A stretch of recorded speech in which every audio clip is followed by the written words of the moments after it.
Narrowline. All right. Good evening, everyone, and thank you for joining us for our final segment or installment or episode, if you will, of FCV's Why We Vote series. And if this is your first time watching one of our Why We Vote series, this is where we'll be talking about different issues that FCV works on and how they connect to the election and civic engagement in general. So tonight we're talking about protecting public lands. As you know, public lands are always threatened and they're very vulnerable places. So I'm Savana Roach, FCV's digital organizer. And this year, my work at FCV has focused very heavily on the election and increasing voter turnout and increasing the number of people enrolled in vote by mail. However, the more we get into this, the more we learn that every issue that we care about is on the ballot in some way, whether it's in the form of a candidate or in the form of a ballot initiative. These issues are on the ballot. And so the point of these discussions is to educate people around these issues and connect the dots. So that's what we'll be doing tonight. I'm joined by my lovely co-worker, Lindsay Cross, who's FCV's Government Relations Director, and she's going to take it away. Thank you, Savannah. So good to see you. I love that gorgeous Zoom background that you have. It's making me think of my weekend camping and backpacking trip that I have, not down in the Everglades, but up in St. Mark's National Wildlife Refuge. And if you know anything about me, you know that being out in our natural places in Florida is my favorite thing to do. Our public lands and our waters are so important to our quality of life. They are really why we are all here as Floridians, whether we came here by choice or we were lucky enough to be born here. I consider myself a half generation Floridian, but have spent more of my life in Florida than not. So the people that are on this town hall, this Why We Vote this evening, are people who have the same passion for protecting our public lands. And so it's really an honor to be sharing this time with Christine Johnson and Eric Rollins. I'm going to introduce both of them one at a time, allow them to talk a little bit about some of the specific public lands work they're doing, either to protect what we already have or to prevent impacts to the places that we've already protected and that we cherish so much. And tie it back, of course, to the importance of voting and why not only the candidates that you vote for, but the local county level ballot initiatives are so important to protecting the Florida that we love, not only for us, but for our wildlife and for future generations of Floridians. So first for me to introduce is Christine Johnson. She is the president of the Conservation Foundation of the Gulf Coast, which is a land trust on the Gulf Coast of Florida that is doing just spectacular work. There's been some big conservation successes that they've been able to share with the help of donors, with elected officials, and just people who really care about this region of Florida. So I would love for Christine, for you to put into context the places that the Conservation Foundation of the Gulf Coast is uniquely qualified to protect, and some of the things that are priorities for you and your organization right now. Thank you, Lindsay, and thank you for the opportunity to meet with all of y'all today to talk about how important it is to save our lands and how important it is to ensure that we put people in office who save our lands. So as you said, thank you for the warm introduction. I'm Christine Johnson. I'm president of Conservation Foundation of the Gulf Coast. We are a land trust. We save land. Our vision is to have a future where the human and natural worlds of Southwest Florida flourish together. Our region where we work is from Manatee County down to Collier. That's the 5 Gulf coastal counties from the Everglades up to Tampa Bay. And our mission is to protect the land and water in Southwest Florida for the benefit of people and nature. So what we're focused on is saving land adjacent to water, saving land that is adjacent to other protected land, saving land that has rare habitat or species on it, and that can provide, and/or can provide unique public access. And one of our visions, one of our big projects has been to create a conservation corridor that will connect up from Northeast Manatee County and Duet Preserve at the very top of the screen here where you see the arrows starting, and all the way down, following those arrows through the Myakka Island. That's that green area of protected land that goes between Manatee County and Sarasota County, through on to Babcock Webb in Charlotte County. That's that big green place there that you see on your screen, and then on into the Everglades. So you alluded to some big projects that we've been working on, and one of the biggest ones was this year, and that's Orange Hammock Ranch. That's that red square you see right there in the middle of your screen. 5,777 acres we protected with the help of Florida Forever. But what most people don't realize is that there's a, I'm going to put in air quotes, a policy that the state won't pay more than 90% of appraised value for a piece of land. For some reason, our legislature and governor think that the citizens of Florida, landowners, should make a 10% donation to the state, evidently. So they made an offer for the 90% value of Orange Hammock Ranch, and the owner said, no, we want full market value. And so Conservation Foundation stepped in and pledged out on faith that we could raise the $1.5 million needed. And we did in less than 2 months. We raised the $1.5 million for the $21 million purchase price. That's how expensive land is in Florida. And it's a wonderful public-private partnership. We shouldn't have to do that, but I'm so grateful for the people who do. I'm so grateful for the people who not only supported Amendment 1 back in 2014, not only support those elected officials that are for land conservation, but as well dig deep into their wallets and pocketbooks to get land conserved, even when we have to pay that 10%. So that's what we're working on. We've done some amazing jobs as well in protecting land from the north of Myakka River State Park all the way up into Manatee County. We've been doing that. And then, of course, down in the south, you see Pepper Ranch Preserve, working in Lee County on about 1,500 acres of land for the Florida panther. Wouldn't it be awesome? Wouldn't it be fantastic if we could create this coastal corridor so that not only the Florida panther, but as well the megafauna of human beings could traverse, enjoy this wonderful corridor and do a hike and enjoy nature. That's what we all live here for. It's why we live here. And of course, it also improves our economy. So that's a little bit about Conservation Foundation. And I appreciate the opportunity to talk.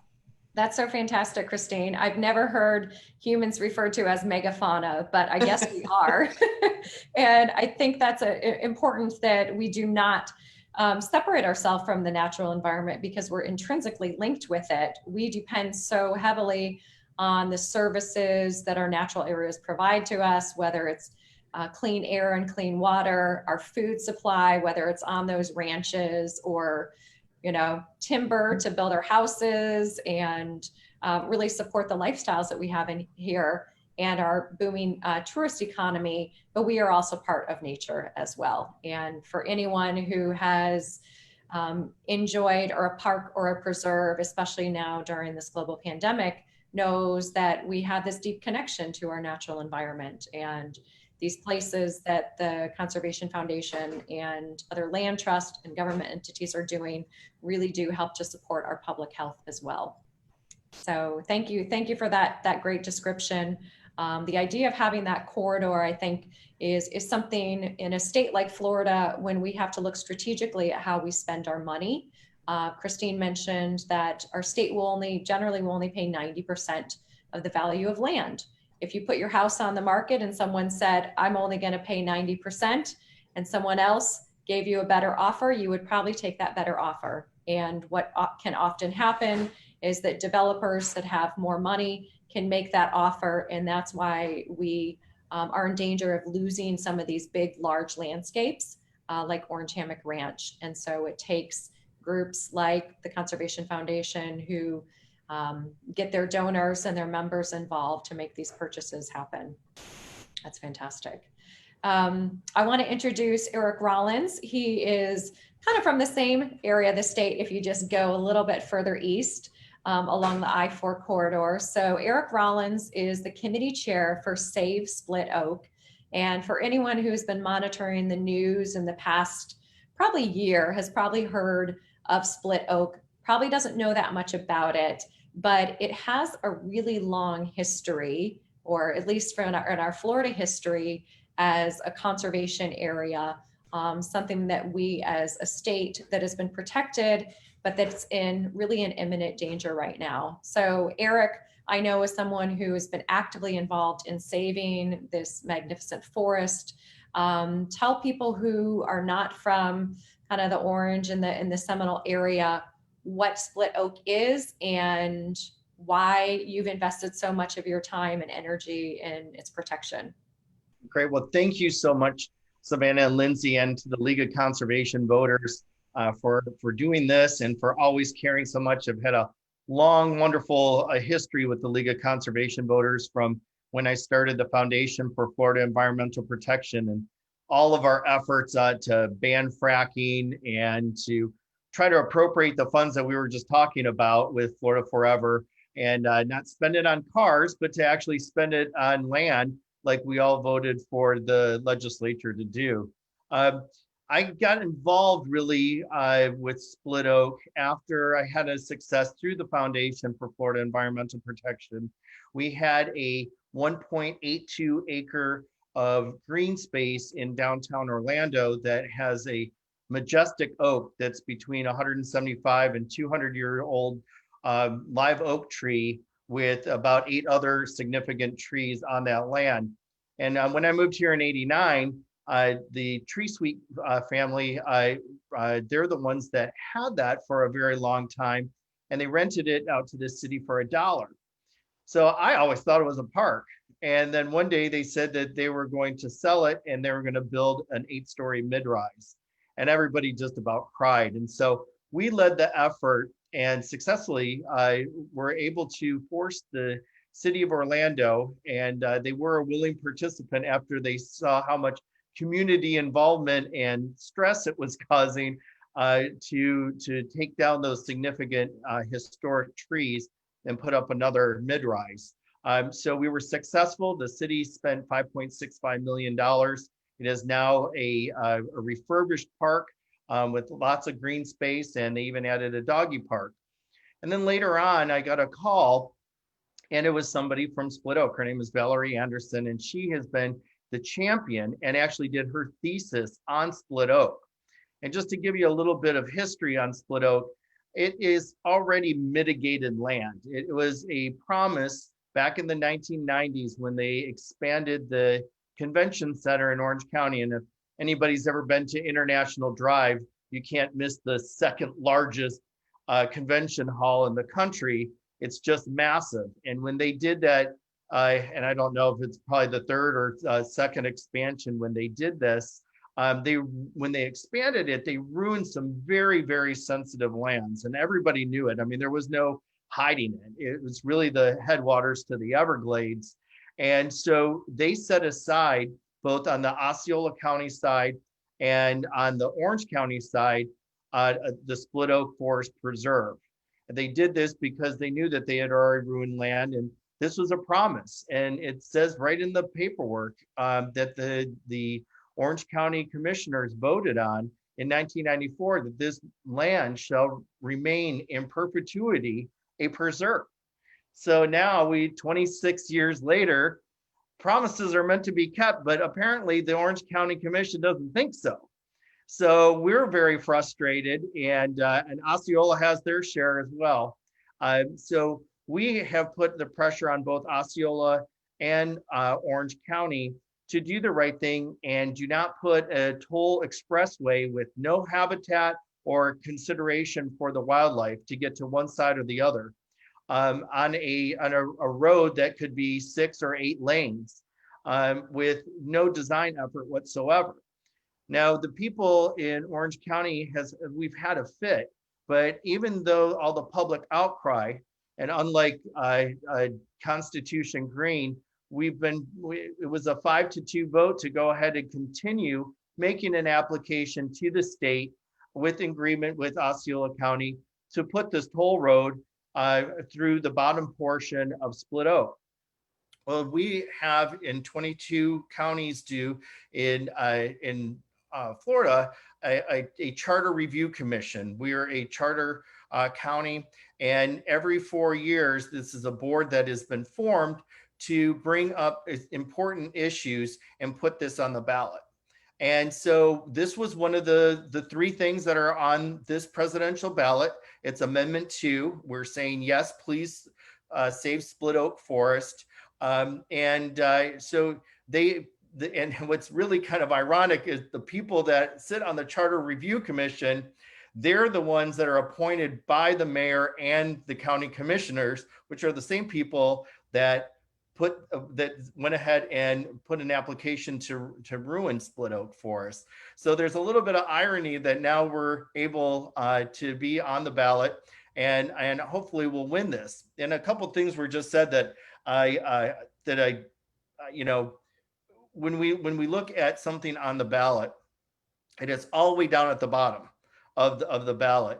And you would think that, and everybody that's listening, and I know that all League of Conservation voters, and we've all had this conversation, it is so much easier to elect people than to have these giant fights over this land, because we're constantly fighting against fracking. We're constantly fighting for wildlife corridors. If we put people in office that agree, that know that we're doing the right things, and that it is so important to have our outdoor space, that elect those people that are your commissioners, that your senators, your state representatives, so we can sit back and take a breather and let all the people that are trying to destroy it be the ones on the defensive, instead of always trying to get their way with the people that seem to have no regard for our wildlife. Also, one other thing that was it took a pandemic for us to get outside.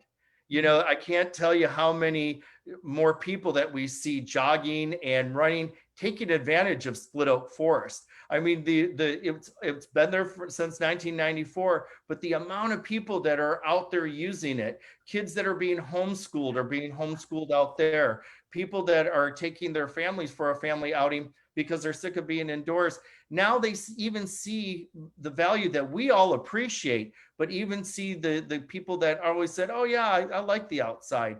But now it's just amazing to see how many people really, because this is an option for them to have a better lifestyle through this whole pandemic. So I find it really interesting that both those points were brought up, and thank you very much for having me.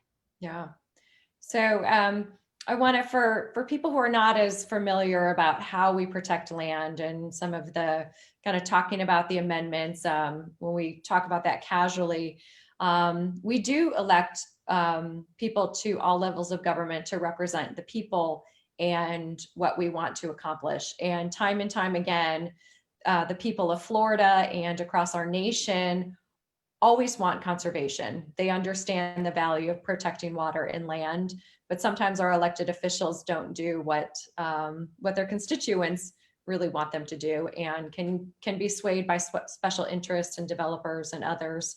So sometimes it is incumbent on the citizens and the residents themselves to take it a step further. If their elected officials are not making the necessary investments in our public places or protecting our water supply, then groups, whether it's at a county level or across our state, bring things to be decided by the people.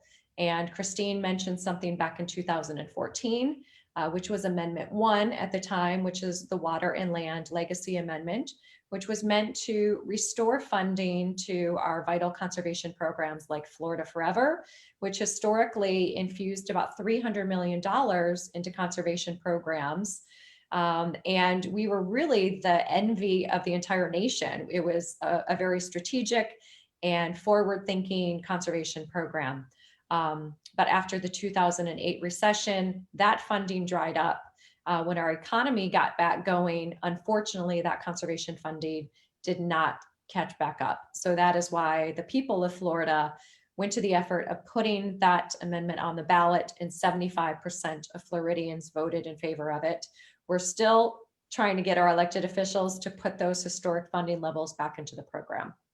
So that leads me to a question specifically about funding for Christine, because at the state level, we have programs like Florida Forever, which we know were important for protecting the Orange Hammock Ranch and some of our most iconic landscapes across the state.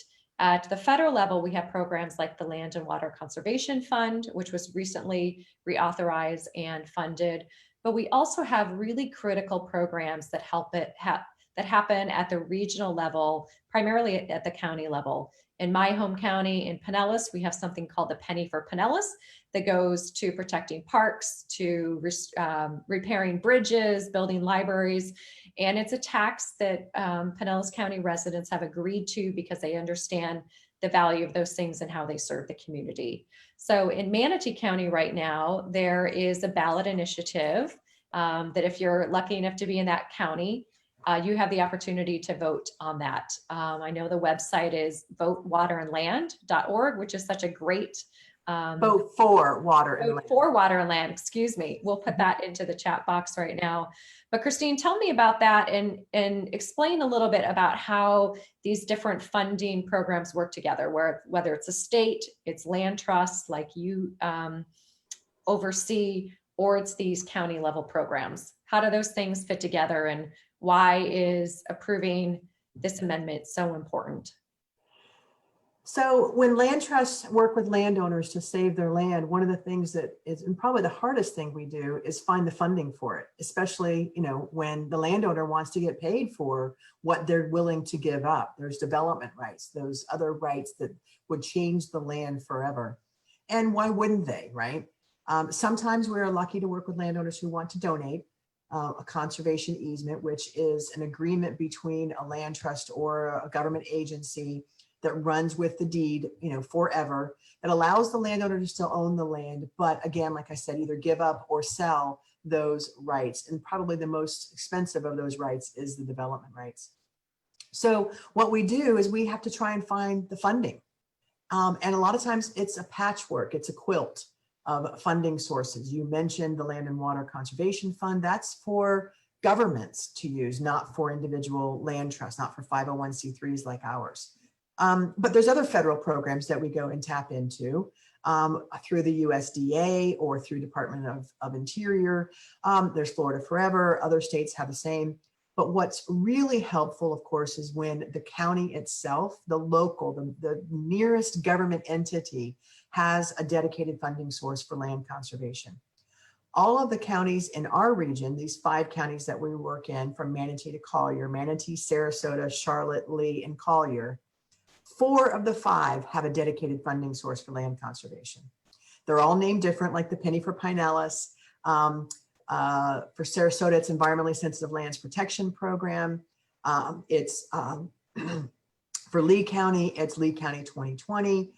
Everyone's named, but the same thing happens, and that is where voters say, we want our money to go towards this. We want our money to go towards land protection for environmentally sensitive lands or for parks, for public access. Manatee County does not have one. Manatee County is behind. And it's evident in how much of their county they've been able to protect or have as park space. Right now, it's about 13%. The state average is 30%. Sarasota County is 32%. Collier County is 62% conserved. So we need to get Manatee County up and running for a dedicated funding source. So Conservation Foundation partnered with Manatee Fish and Game Association, and the 2 organizations, these 2 not-for-profits, then partnered with Trust for Public Land, a national organization that specializes in ballot measures. They're the experts. We've worked for over a year to do polling to find out what's going to be successful, how much people were willing to tax themselves, what type of tax, because all over the state, it could be sales tax, it could be a use tax, it could be property tax. And we've determined that in Manatee County, a property tax of 0.15 mil. So that's a decimal with 3 zeros and then 15 for the tax value of the property would go. And that's about $29 for the average home value in Manatee County a year, $2.40 a month.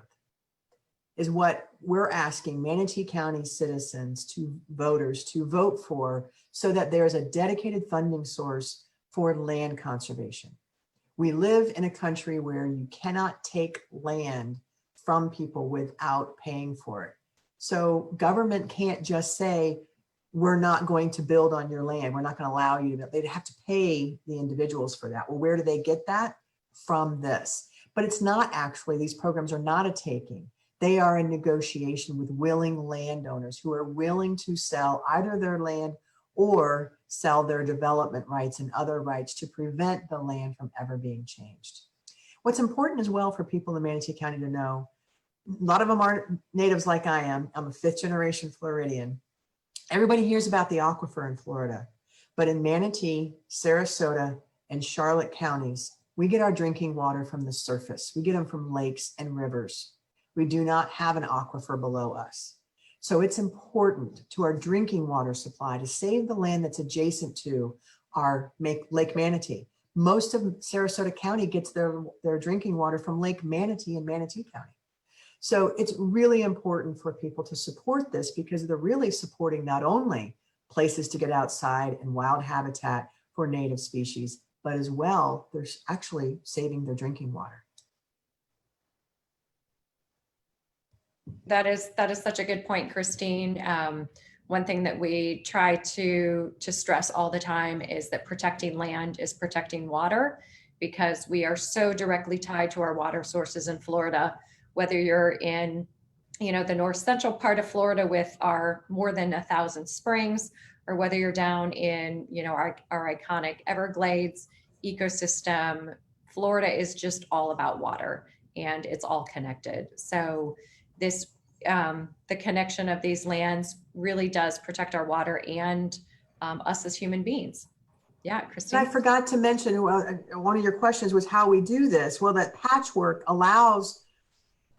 of funding allows the local government, as well as local not-for-profits like us, to say to the county and the state 50-50, for instance, or to the government, where a lot of these things require a match. So the USDA Agricultural Land Easement Program, ALE, conservation easements, requires a 50-50 match. Now, if Manatee County voters vote for this, they'll be able to land, but be able to save land for 50 cents on the dollar, because it'll bring down that money from state and federal sources. So sorry, I forgot to mention that. No, that's really important. I know that the funding sources are so competitive. The Florida Communities Trust, which is so critical for providing parks in our neighborhood areas. We know that about 70% of our Black and Latinx communities really have limited access to parks and open green spaces. We need to have more of an emphasis on putting parks near where people live. But if those local governments don't have the match to be eligible for something like Florida Communities Trust, they're going to continue to go without the access to nature that those people need. Mm-hmm. That's really important. You did mention something about percentages of how much land we have protected in Florida. And that makes me just want to share something that we're going to be doing as part of a global campaign, something called the 30 by 30 campaign. And this is an effort to, across our beautiful earth, protect 30% of our land and water by the year 2030, because we know that it's good for our natural areas, for our wildlife, but it helps to support us as the biggest megafauna on this planet. So in Florida, we're really doing a phenomenal job because we've had investments in conservation along the years. But this 30 by 30 program also looks at how we're protecting our oceans, how we're managing these resources. And so we're excited to be part of something that's looking at this strategic kind of conservation visioning. That is exciting. Yeah.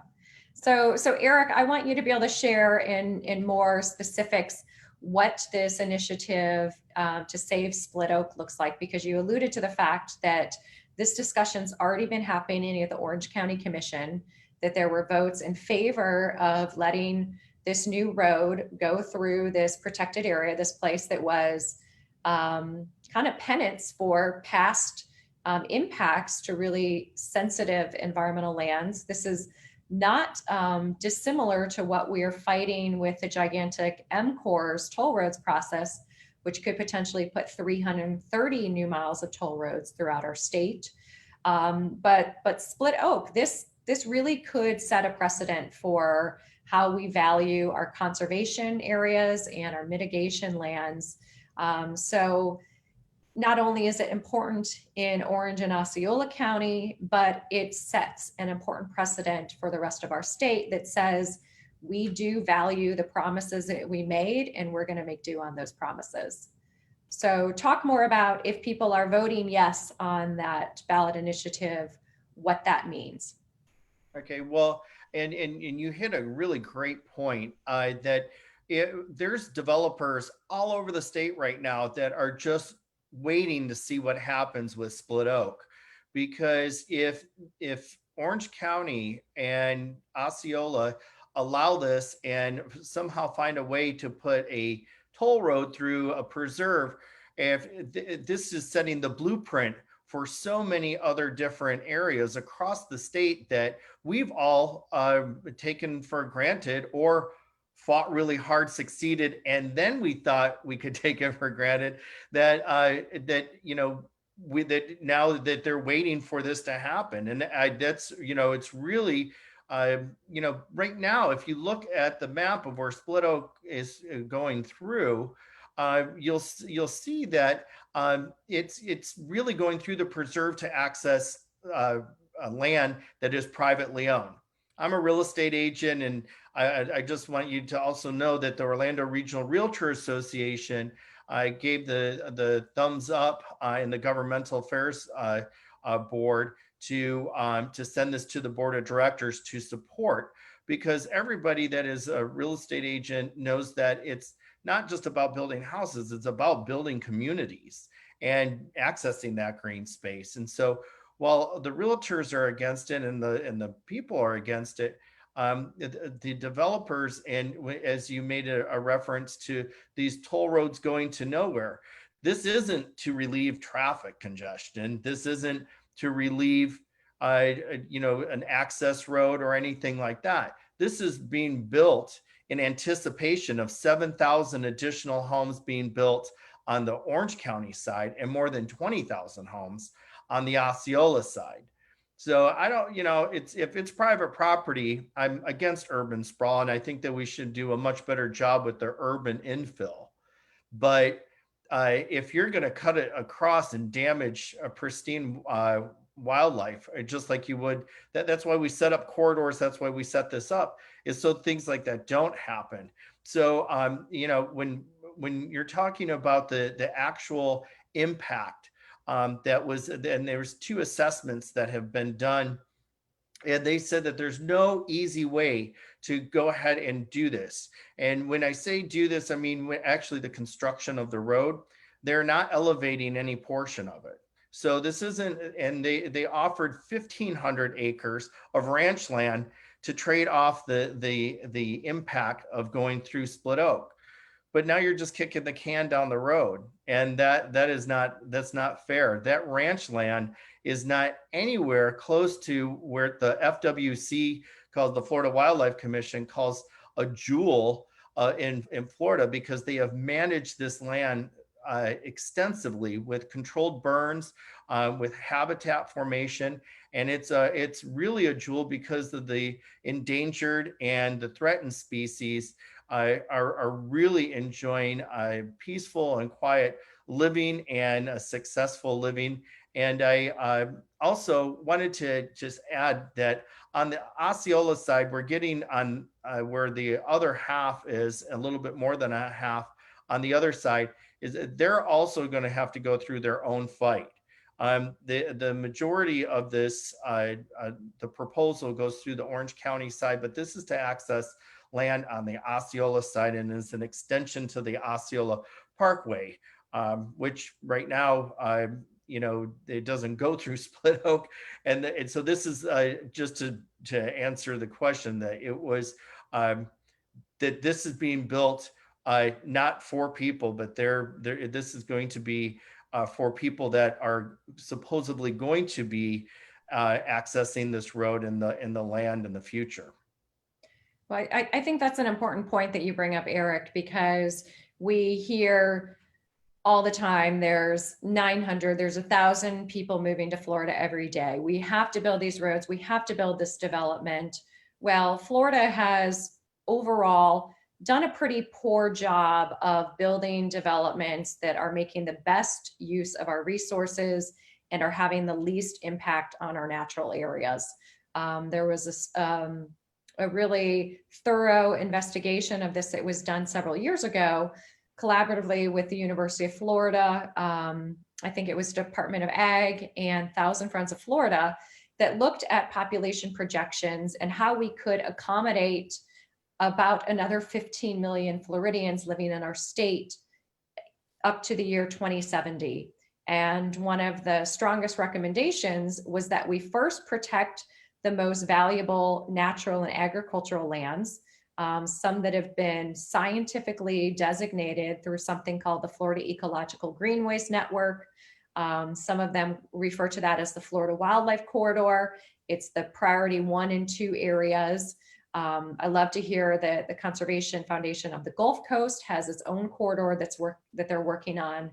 And so when it comes to land and specifically habitat for some of these animals like the panther and the bear, connectivity is one of the most important attributes. So just like if you're separated from your friends and family during a pandemic, boy, is it hard to get to them right now. You think about our wildlife that is separated by, you know, these massive highways and developments. It's so hard for them to maintain their natural behaviors, to breed, to find food, and really to limit negative interactions with people. So these type of strategic conservation programs and the work that land trusts are doing cooperatively throughout the state, they're not just purchasing or protecting land willy-nilly. There's a vision behind it.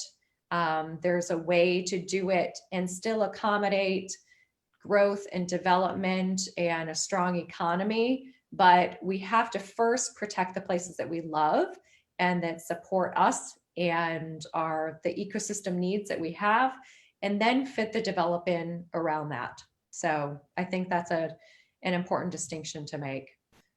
Anything that you want to add to that, Christine? I know that you guys, have to be picky about what you're planning to protect because, no one has an endless bank account. That's right. That's right. And so we utilize a database called the Florida Natural Areas Inventory. And we utilize that database to find the rare habitats for, species of trees like the longleaf pine, which is now only 5% of what it was in the whole entire United States, as well as for plants like the Okeechobee gourd, which we are bringing back to this area from almost extinction. So it's not only about the animals, absolutely. We love our megafauna like ourselves and the panther, but it's also about these plants because again, if you understand, and I know most people do, how the pyramid of life happens, we have to be able to protect it all, right? All the way up from the base of the plants, all the way up to those megafauna like ourselves and the panther. So we're looking at what we need to protect on a scientific basis. It's not willy-nilly, as you said. While it looks like a patchwork, it actually has some science behind it. And of course, we're working with willing landowners. So we also have to think about climate change. We're gonna pull back from the coast, right? Florida is going to become a lot more narrow in the next 100 years.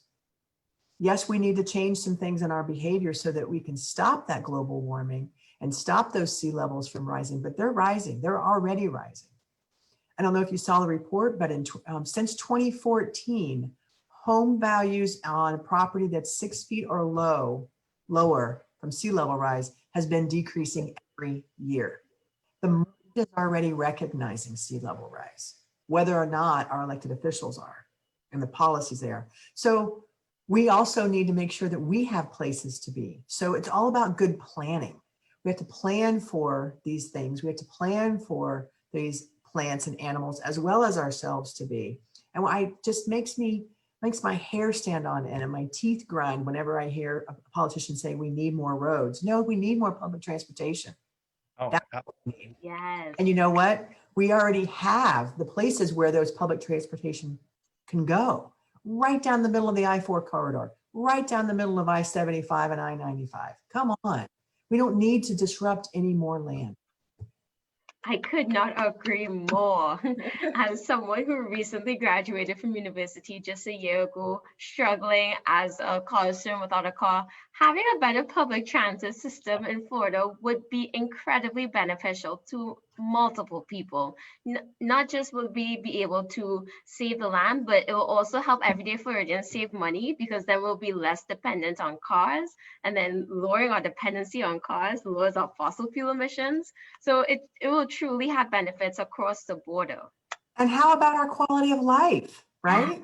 Not only because of sea level rise, not only because of global warming, but because we won't be grinding our teeth in traffic, right? We'll be reading a book, we'll be reading the paper, we'll be conversing with the person sitting next to us. It'll build more communities as well, and that sense of community. And not only that, it's not rocket science. It's been around for over 150 years. I think we can figure this out. The Europeans, you look at how the Europeans and the Asians are doing it. I mean, it's amazing the high-speed rail systems that they have. And although certain ones are supposedly coming, and not in a maximum output like we need. When you think about how we can bring in urban sprawl, so that the fighting for building a road around some of it, you wouldn't have to do that. You would just build around where the stations are instead of building it somewhere and then attaching a road to it later on, or build it and they will come type of thing. You know, there's just so much. I couldn't agree. Transportation, I would say, is the number. If you want to stop urban sprawl, if you really want to have the lands being preserved, is not building more roads, but adding to that transportation. And I know in Orange County that it was going to be on the ballot this time, but because of COVID, the mayor withdrew it. That there was going to be a penny sales tax added to Orange County, and our sales tax, because of all the tourists coming here, it's a significant amount of money. And we heard some of the arguments with that while we're fighting for Split Oak. At the same time, at the same table, that there's no way that we could spend all that money that was going to be raised by that penny sales tax. I'm like, well, let me tell you a couple $100 million that you could save going through a forest.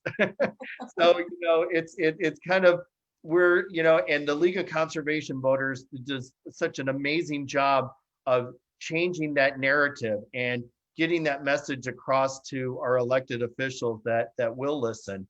And I think all of us doing this work together and agreeing on these issues and with everything, I'm happy to be here. And Christine, I think you're doing an amazing job. Mm-hmm. You guys both are. No, absolutely, Eric. You're fighting the good fight. You are in the front lines, let me tell you. So great, good on you. Yeah. So I just added a link into the chat box because there are, besides the Vote for Water and Land in Manatee County and the Save Split Oak and Orange County, there are several other ballot initiatives that specifically are addressing conservation needs. Last week on our Why We Vote Clean Water, we discussed some programs in Volusia County, the Volusia Forever program that would help to kind of re-up a really successful program in that part of the state. There's also one down in Collier County, so still within the Conservation Foundation of the Gulf Coast study area. And you're absolutely right, Lindsay. These are re-upping. These have been so popular and so successful that the citizens have said, we want to do it again. So the ballot measure in Manatee County is only going to be for 20 years. Most of these ballot measures do have a sunset. And what we're seeing is in these ballot measures in Volusia and Collier, Lee County did theirs again 2 years ago. Sarasota County's is going to be up for in I think 8 years. And we're already on our second cycle in Sarasota County. So they're successful, and the citizens, once they get it, they like it, and they want more parks and they want more preserves. Yep. And Lindsay, and I would be remiss of not adding that in Orange County, we have Amendment 1, and that's the right to clean water. And so if I think of a lot of people that are listening that follow the environment, that this is something similar to what they did in Ohio and in Lake Erie, where actually the waterways were treated like some of the corporations are identified as people and have individual rights. This amendment would do the same thing, and it would be the first time that a county in the United States ratified it. The UN has recognized, and there's 14 countries that have given rights to clean water and other environmental rights. So I'm sorry I didn't mention that. That's Amendment 1. So we've got two important environmental amendments that we're voting on this time. Yeah, absolutely. So if you are in Orange County and you care about water and you care about public lands, you better get your ballot in there. I know that that early voting is getting ready to start in many of our counties. I know that people are already mailing in ballots. But Savana, as our digital organizer, can you fill us in on some of those important upcoming dates? I know there's still, a day left to request your mail-in ballot? Actually, there's a whole week left, Oh, a whole week. There's a whole week left. That's why I'm not doing that job. You're doing great. The deadline to request your vote by mail ballot is October 24th, which is next Saturday. There's lots of time to request it. However, the sooner the better. We want to reduce the amount of errors that can exist with ballots. And the number one error that Florida is seeing right now is ballots that are being sent in without a signature or with a signature that doesn't match. And contrary to the myths that are floating around the media, a mismatched signature won't result in a ballot being thrown out. What they will do is your supervisor of elections will give you a call, or they'll give you an email on whichever form of contact that they have for you to get that fixed so that your vote can count. So even though there's a week left to be able to request your ballot, we really want to encourage everyone to do that as quickly as possible, because the sooner you get it in, the more time they have to verify your ballot and make sure it counts. And you can also track it online to make sure that it counts and you can actually see it in real time, which is just such a fortunate thing that we have right now. I could not even imagine all the technology that is built into voting right now. It is just truly amazing, and it's becoming a more accessible system. And so we really should take advantage of that. As Lindsay mentioned, early voting is about to begin on Monday in most states. Monday, October 19th is the start of early voting for most counties in Florida. Not every county. Every county is required to start on the 24th, but a lot of counties are starting on the 19th, which includes Seminole County, Leon County, Orange County. So all of you Orange County folks, you can go start voting. Manatee County. And Manatee County. It's starting right now, as well as Volusia County. So Monday you can go. At every early voting location, there's going to be a ballot drop box. So if you have your vote by mail ballot, but you're a little bit worried about the current threats to our mailing system, fear not, because you can go drop it off at a drop box at a early voting location or at your supervisor of elections. So there's just so many ways to get that done. And we really want to encourage everyone to vote down the ballot. Don't just stop at president, get all the way to the end, because all the ballot initiatives, they're at the end. And so they need your attention too. Yeah, think of how much research you do before you buy something on Amazon, right? Spend the time, do the research on these things. Florida Conservation Voters has helped you out and is supporting 6 of these ballot initiatives to support conservation. We also have such an amazing group of Florida Conservation Voters endorse candidates that are either current elected officials who are working tirelessly to protect our communities and our natural areas, and so many rising stars who just need your vote to get up to Tallahassee or maybe at the local level. So check out those resources that we have. So we've done some of the homework for you. Savannah, I wanted to see if there were any questions that you'd gotten in the chat on Facebook, or any questions that we want to ask our esteemed guests before we wrap it up. Oh yes, we actually do have questions ready and waiting. Great. So the first one being towards Christine. Our question comes from a lovely student named Laurel, asking regarding the Conservation Foundation of the Gulf Coast. Do you collaborate with other organizations? And if so, what have you been able to accomplish through those collaborations? Oh, I love this question. Now it's our time to shine. Thank you for asking it. Conservation Foundation has formal agreements and collaboration agreements, memos of understanding with over 46 organizations, not for profit. We can't do the work that we do without collaborating with other organizations. One of my favorite things to talk about is how we've been getting underprivileged, marginalized communities out into nature. And we've been doing that primarily with youth. And so what we've been doing is partnering with Boys and Girls Club, Visible Men Academy in Manatee County, Big Brothers Big Sisters, Blue Butterflies Group out of an organization that helps kids deal with grief.